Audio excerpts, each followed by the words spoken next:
Gabby maintaining his pace, right uppercut and left hook, twice in a row, and Gabby is down on the canvas.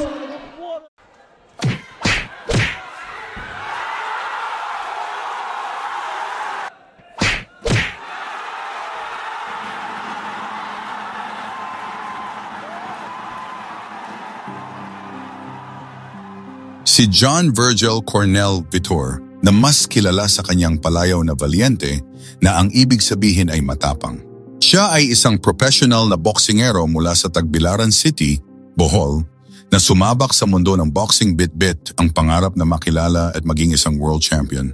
Sa kanyang karera, ipinamalas niya ang tapang at galing na nagbigay sa kanya ng mga titulo at nagpatatag sa kanyang pangalan sa larangan ng palakasan.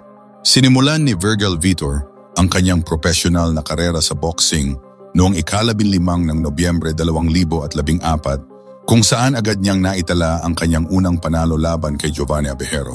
Sa kanyang mga unang taon sa boxing, sunod-sunod ang kanyang mga naging laban kung saan unti-unti niyang hinasa ang kanyang kakayahan at ipinakita ang kanyang potensyal. Bagamat nakaranas ng ilang pagkatalo sa simula ng kanyang karera, kabilang na ang isang unanimous decision loss kay Carlo Demechillo noong Hulyo 2015, hindi ito naging hadlang sa kanyang determinasyon na umangat sa mundo ng boxing.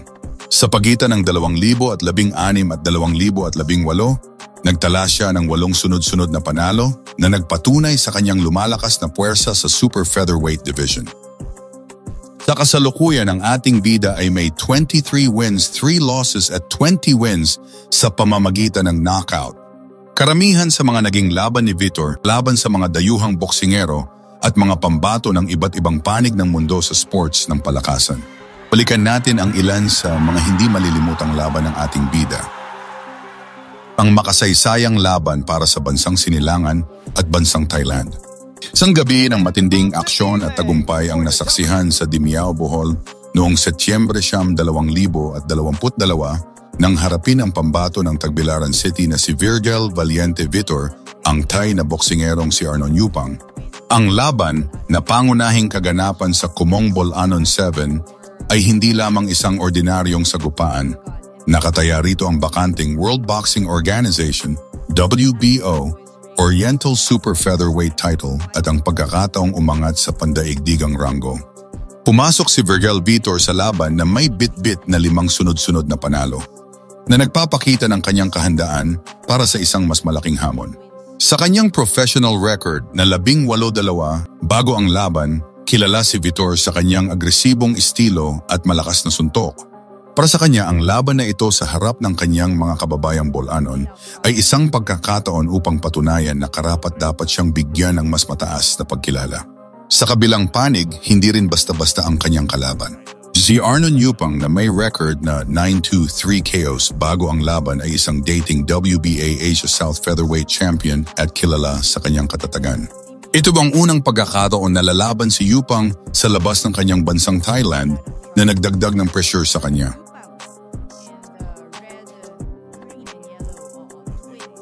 Agad na nagpakitang gilas ang dalawang boksingero sa kanilang kakayahan. Nagkaroon ng mga pagkakataon kung saan nakatama ng mga solidong straight at hook si Yupang na yumanig kay Vitor na nagpatahimik pansamantala sa mga manonood. Subalit, hindi nagpatinag si Valiente. Ginamit niya ang kanyang jab at straight upang kontrolin ang distansya at makapuntos. Cedric sa stablemate ni Magsayat Bernard Torres si Vitor, tama, sa Ala Boxing Gym, ano? Sa mga huling sandali ng unang 2 round, si Vitor ang nagpakita ng kalamangan na nagpapatama ng mas makabuluhang suntok na ikinatuwa ng kanyang mga taga-suporta. Ang palitan ng malalakas na suntok sa pagitan ng dalawa ay nagbigay ng hudyat na hindi magtatagal ang laban sa desisyon. Sa ikatlong round, mas naging agresibo si Virgil Vitor. Sa isang panayam matapos ang laban, sinabi niyang hindi niya inasahan na matatapos agad ang laban dahil batay sa kanyang pag-aaral, matatag ang kanyang kalaban. Ngunit nang maramdaman niyang nasasaktan si Yupang sa kanyang mga suntok, hindi na niya ito pinalampas. Sa kalagitnaan ng round, nagkaroon ng matinding palitan ng suntok ang dalawa. Dito na nakahanap ng tiempo si Vitor. Nagpakawala siya ng sunod-sunod na kombinasyon na nagtulak kay Yupang na umatras. Isang malakas na kaliwang hook na tumama ng sapul sa panga ni Yupang. Bumagsak si Yupang sa canvas at hindi na nagawang makabangon. Agad na itinigil ng referee na si Danrex Tapdasan ang laban sa oras na 2 minuto at 17 segundo ng ikatlong round. Opisyal na idineklara si Virgil Vitor bilang panalo sa pamamagitan ng isang impresibong third round knockout. Sa tagumpay na ito, nasungkit niya ang kanyang unang regional na titulo, ang WBO Oriental Super Featherweight Belt. Ang panalo ay isang napakalaking hakbang sa karera ni Vitor. Itinaas nito ang kanyang professional record sa 19 na panalo. Ang pagkapanalo ng WBO Oriental title ay nagbigay daan upang makapasok siya sa world rankings ng WBO na naglapit sa kanya sa pangarap ng bawat boksingero, ang isang world title shot. Ang gabing iyon sa Dimiao, Bohol ay hindi lamang isang pagdiriwang ng isang panalo, kundi isang patunay sa tapang, determination at puso ng isang tunay na balyente ng Pilipinas.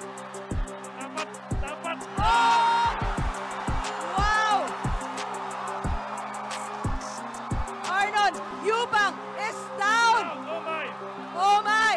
Oh my! He is standing up on his legs! Oh wow! What a win! Triple D! WBO Oriental Super Featherweight Champion! Wow! Ang Makalipas ang 3 buwan mga bossing, isang matapang na dayuhan ang gustong sumubok sa lakas ng ating pambato na nagmula pa sa bansang Korea.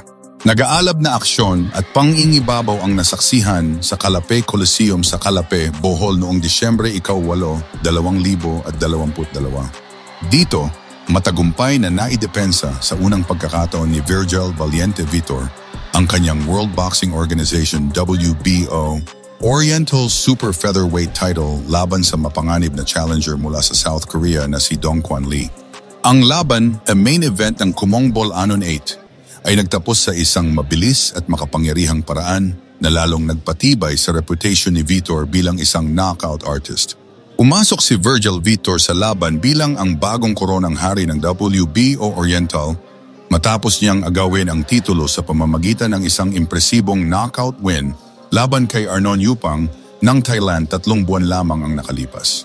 Para kay Vitor, ang laban kontra kay Lee patunayan na ang kanyang pagkapanalo ay hindi tsamba at na siya ay isang lehitimong puwersa sa rehiyon. Bago pa man ang laban, buo ang kanyang kumpiyansa at nangako siyang maghahatid ng isang knockout na panalo para sa kanyang mga kababayang Bol Anon. Sa kabilang banda, hindi isang basta-bastang kalaban si Dongkwan Lee. Isang veteranong boksingero na may hawak na sariling WBC Asian Boxing Council Silver Featherweight title, si Lee ay nasa gitna ng isang 8-fight winning streak. Bago ang laban, ipinahayag ni Lee ang kanyang pagkadismaya sa mga prediction ni Vitor at sinabing maaaring hindi man siya matamaan ng Pilipinong kampeon. Ang kanyang karanasan at tagumpay laban sa ibang mga boksingerong Pilipino ay nagbigay sa kanya ng kumpiyansa na aagawin niya ang korona.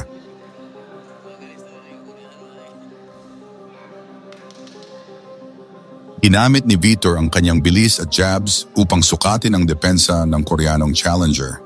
Sinubukan ni Lee na kontrahin ito gamit ang kanyang sariling mga suntok, ngunit mabilis na naipakita ni Vitor ang kanyang kalamangan sa lakas at aggression. Bagamat walang malinaw na knockdown, nagsilbi ang unang round bilang babala ni Vitor sa kapangyarihang taglay ng kanyang mga kamao.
Sa pagpasok ng ikalawang round, naging mas agresibo si Virgil Vitor, tila natagpuan na niya ang butas sa depensa ni Lee.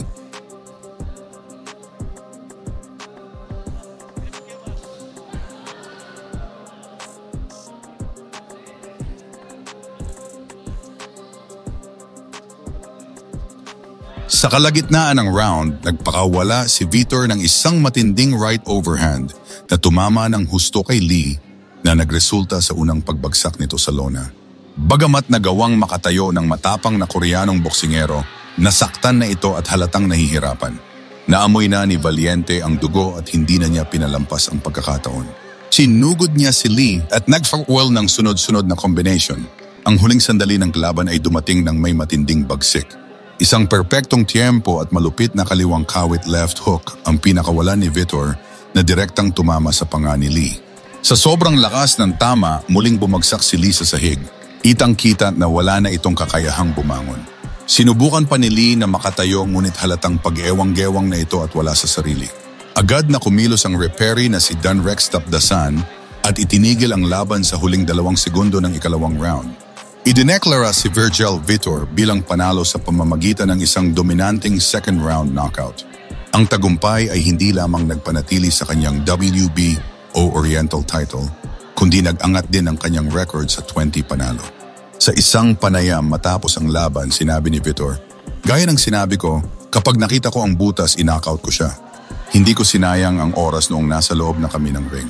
Ang kanyang impresibong pagtatanghal ay nagbigay ng malaking kasiyahan sa kanyang promoter at sa mga tagahanga na lalong nagpatibay sa kanyang katayuan bilang isa sa mga pinaka-kinatatakutang boksingero sa kanyang dibisyon sa Asia at nagpalakas sa panawagan para sa isang world title fight sa hinaharap. Ang gabi ay nagtapos bilang isang matunog na pagpapatunay ng kapangyarihan at kahandaan ni Virgil Valiente Vitor.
Paglipas ng isang taon, dumating na ang matagal ng hinahangad ng ating bida, ang lalaban sa labas ng Pilipinas.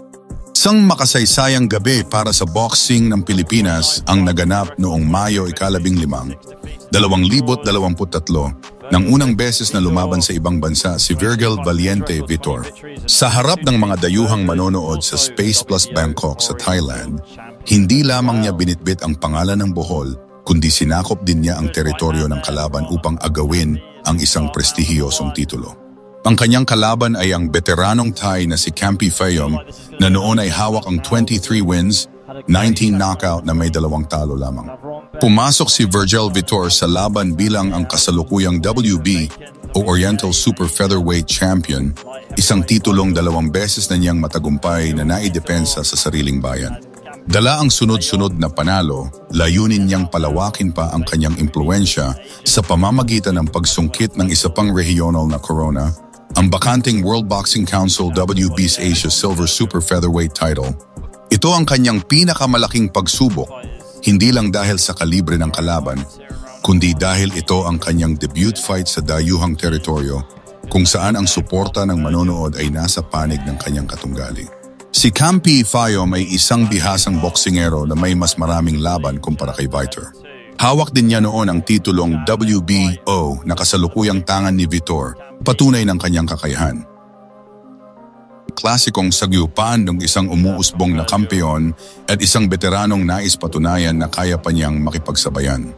Mula pa lamang sa unang tunog ng kampana, agad ipinakita ni Virgil Vitor kung sino ang mas gutom na manalo. Agresibo niyang sinugod si Fayom, nagpapakawala ng malalakas at mas malilinaw na suntok. Bagamat nakakaganti paminsan-minsan ang Thai na boksingero, kitang-kita ang dominasyon ng Pilipinong Valiente. Kontrolado ni Vitor ang takbo ng laban at hindi niya binigyan ng pagkakataon si Fayom na makaporma. Sa pagsisimula ng ikalawang round, sinubukan ni Fayom na baguhin ang kanyang strategiya. Umiwas siya sa direktang pakikipagsabayan at ginamit ang kanyang mga jab upang mapigilan ang pagsugod ni Vitor at mapanatili ang distansya.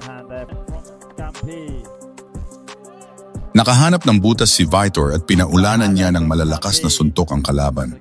Dito na niya ipinamalas ang kanyang kilalang lakas. Nagpakawala si Vitor ng sunod-sunod na 3 mabibigat na kaliwang kawit na sinundan ng isang nakakayanig na uppercut na nagpayanig kay Fayom. Sa kabila ng pagiging groggy, buong tapang na sinubukan pa ring makipagsabayan ni Fayom sa gitna ng ring. Ngunit na pala ang magiging katapusan niya. Isang perpektong tiyempo at brutal na kaliwang hook mula kay Vitor ang tumama ng sapul sa mukha ni Fayom na nagpadala sa kanya na bumagsak ng padapa sa lona. Walang pag-aalinlangang itinigil ng referee ang laban sa oras na 1 minuto at 23 segundo ng ikalawang round. Si Fayom ay hindi na nakatugon at kinailangan pa ng ilang minuto bago matauhan. Sa tindi ng knockout, kinailangan siyang ilabas ng ring gamit ang isang stretcher, isang malinaw na larawan ng absolutong domination ni Vitor. Ang panalo sa pamamagitan ng second round technical knockout ay hindi lamang nagbigay kay Virgil Vitor ng kanyang ika-21 panalo, kundi nagbigay din sa kanya ng pangalawang regional na titulo. Hawak na niya ngayon ang WBO Oriental at WBC Asia Silver Super Featherweight belts.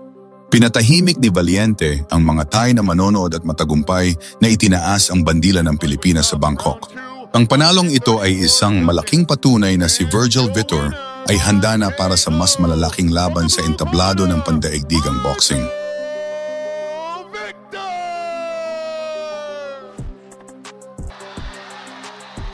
Isang taon na naman ang lumipas mga bossing sa isang bakbakan na puno ng drama, panganib at katatagan ang bumalot sa Saulog Gymnasium sa Tagbilaran City, Bohol noong ang ika-8 ng Marso 2024. Sa harap ng kanyang mga kababayan, hinarap ni Virgil Valiente Vitor ang matibay na boksingero mula sa South Korea na si Tae-Soon Kim sa isang laban na susubok sa kanyang puso at determination. Nakakataya sa main event ng Kumong Bolanon ang bakanteng World Boxing Organization Oriental Super Featherweight title, isang titulong nais mabawi ni Vitor matapos ang pagpapahinga. Pumasok si Virgil Vitor sa laban na may dalang bigat sa kanyang balikat. Galing siya sa isang kontrobersyal na pagkatalo sa pamamagitan ng split decision laban kay Toshihiro Suzuki sa Japan, kung saan ay nadaya ang ating pambato. Dahil dito, ang laban kontra kay Kim ay hindi lamang para sa isang titulo. Ito ay para patunayan na siya ay nakabangon na at handang muling umakyat sa world rankings. Nais niyang bawiin ang mismong titulong minsan na niyang hinawakan at naidepensa. Sa kabilang sulok, si Tae-Soon Kim ay hindi isang basta-bastang kalaban. Dala niya ang 5 sunod-sunod na panalo at buo ang kumpiyansa na siya ang uuwing bagong kampeon. Bago ang laban, mayabang pa niyang ipinahayag na patutulugin niya si Vitor sa loob ng 5 round. Isang pahayag na nagdagdag ng panggatong sa nag-aalab na laban. Nagsimula ang laban sa agresibong palitan ng suntok. Parehong gustong magpakitang gilas at magparamdam ng kanilang lakas. Walang umatras sa sagupaan na nagbigay ng hudyat sa mga manonood na isang maaksyong gabi ang kanilang tutunghayan. Ang ikalawang round, pinaka-dramatiko sa buong karera ni Vitor. Isang mabilis na combination mula kay Vitor ang nagpabagsak kay Kim. Ngunit mabilis na nakatayo ang Koreano. Naging agresibo at medyo pabaya si Vitor. Dito siya nagkamali. Sa isang matinding palitan, nakahanap ng tiempo si Kim at nagpakawala ng isang malakas na suntok na tumama sa ulo ni Vitor. Bumagsak si Vitor sa lona, kitang-kita na dehado at nahihilo. Hirap siyang tumayo at nang gawin niya ito, ang kanyang mga binti ay tila gulaman. Nasa bingit siya ng pagkatalo. Susugurin na sana siya ni Kim para tapusin ang laban, ngunit isang tunog ang nagligtas sa kanya, ang tunog ng kampana. Ginamit ni Vitor ang mga sumunod na round upang makabawi. Nagpakita siya ng hindi birong lakas at husay sa bakbakan. Dahan-dahan niyang ibinalik ang kontrol sa laban. Sa pamamagitan ng kanyang tapang at diskarte, unti-unti niyang pinahina ang matibay na si Kim. Ang bawat round ay nagpapakita ng kanyang pagbabalik, habang si Kim naman ay unti-unting nauubusan ng lakas dahil sa walang tigil na pressure mula kay Vitor. Sa ikapitong round, naibalik na ni Vitor ang kanyang buong lakas at kumpiyansa. Sa isang toe-to-toe na palitan, nakita na niya ang kanyang pagkakataon. Nagpakawala siya ng isang matulis at malakas na kanang diretsyo na tumama ng sapul sa panga ni Kim. Ang suntok ay may kasamang matinding puwersa na nagpabagsak sa Koreano sa lona. Nakahandusay si Kim, hindi na makatayo at hirap huminga. Agad na iwinagayway ng referee na si Dan Rex Tapdasan ang kanyang mga kamay. Nahudyat ng pagtatapos ang laban sa 49 segundo ng ikapitong round. Ang buong Saulog Gymnasium ay umalingaw-ngaw sa sigawan ng tagumpay. Si Virgil Vitor ay muling idineklara bilang WBBO Oriental Super Featherweight Champion. Ang panalong ito ay higit pa sa isang titulo, testamento sa kanyang pusong balyente, isang boksingerong dumaan sa bingit ng pagkatalo ngunit bumangon upang manalo sa isang dominanteng paraan. Pinatunayan niya sa gabing iyon na ang tunay na kampeon ay hindi nasusukat sa kung paano siya manalo, kundi sa kung paano siya bumabangon matapos bumagsak. Wow! Virgil Vitor! With that big right hand! Seventh round TKO for Virgil Vitor. Winning shot for Virgil Vitor. The 1-2 combination. He did set up the left to execute that right. Congratulations, Virgil Vitor. Who rose from the occasion with a second round knockdown. And he did win by 7th round KO. Definitely with 2 belts right now. Virgil Vitor can potentially be our next world champion. Virgil Vitor and his family are in tears. What an emotional... Taglay ang kanyang palayaw na balyente na nangangahulugang matapang, patuloy na hinaharap ni Virgil Vitor ang bawat hamon sa kanyang karera. Sa kanyang orthodox na estilo at lakas ng kanyang mga kamao, lalo na ang kanyang knockout power, nananatili siyang isang boksingerong dapat abangan mula sa Pilipinas. Ang kanyang kwento ay isang testamento ng katatagan, pagbangon mula sa pagkabagsak, at ang walang sawang paghahangad na maabot ang tuktok ng tagumpay sa larangan ng boxing. Ang kanyang mga tagahanga ay sabik na naghihintay sa kanyang susunod na mga laban at sa kanyang pagtahak pabalik sa landas ng pagiging isang kampeon. Hanggang dito lang muna tayo mga boss. Muli, salamat sa panonood at mag-iingat kayong lahat. Shoutout po sa Pinoy Boxing TV. Idol, shoutout sa Pinoy Boxing TV. Ingat kayo palagi dyan. God bless. Big shout out to Pinoy Boxing TV. Please subscribe, like, and share. Virgil is the new World Boxing Council Asia. Taglay ang kanyang palayaw na balyente na nangangahulugang matapang, patuloy na hinaharap ni Virgil Vitor ang bawat hamon sa kanyang karera. Sa kanyang orthodox na estilo at lakas ng kanyang mga kamao, lalo na ang kanyang knockout power, nananatili siyang isang boksingerong dapat abangan mula sa Pilipinas. Ang kanyang kwento ay isang testamento ng katatagan, pagbangon mula sa pagkabagsak, at ang walang sawang paghahangad na maabot ang tuktok ng tagumpay sa larangan ng boxing. Ang kanyang mga tagahanga ay sabik na naghihintay sa kanyang susunod na mga laban at sa kanyang pagtahak pabalik sa landas ng pagiging isang kampeon. Hanggang dito lang muna tayo mga boss. Muli, salamat sa panonood at mag-iingat kayong lahat. Shoutout po sa Pinoy Boxing TV. Idol, shoutout sa Pinoy Boxing TV. Ingat kayo palagi dyan. God bless. Big shout out to Pinoy Boxing TV. Please subscribe, like, and share.